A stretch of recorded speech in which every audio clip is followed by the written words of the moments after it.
स्वराज भाई जी, जब आप ज्ञान में नए नए चले और आपको जो है जो अनुभव हुआ परमात्मा का और श्री कृष्ण का, ब्रह्मा बाबा का, तो उस समय आपको ऐसा कैसे लगा कि आप शरीर से बिल्कुल अलग हो गए हैं और इस शरीर में जैसे शक्ति नहीं है और एक अलग ही दुनिया में आप पहुंच गए? तो कृपया उस पर प्रकाश डालें।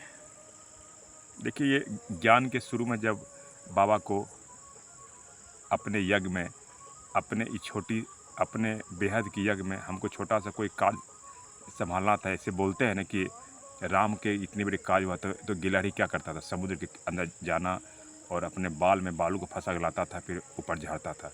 तो कहने को हमारा भी रोल कहीं ना कहीं ऐसा ही है, परमात्मा को अपने यज्ञ में लाना था।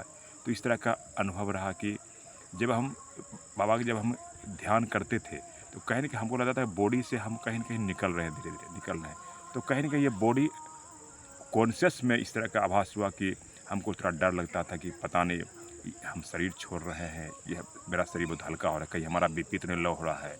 इस पर फिर एक दिन मैं देखता हूँ कि ये परम धाम में ज्योतिबिंदु स्वरूप के सामने परम पिता परमात्मा को सामने देखता हूँ, निराकार सुनहरे लाल प्रकाश की दुनिया है और वहाँ मैं देख रहा हूँ कि बीम लाइट की तरह हम पर वो प्रकाश पड़ रहा है।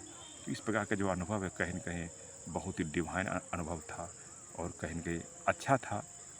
फिर शरीर में जब वापस आते हैं तो हमें बहुत गुड फीलिंग हुआ, हमको अच्छा फील हुआ। कहीं न कहीं ये जो घटना है हमारे जीवन की बहुत महत्वपूर्ण घटना है और आध्यात्मिक तरीके से बहुत ही अच्छा है। हमको एहसास हुआ कि ये कोई सिंपल घटना नहीं है, कहीं न कहीं परमात्मा का अनुभव होना।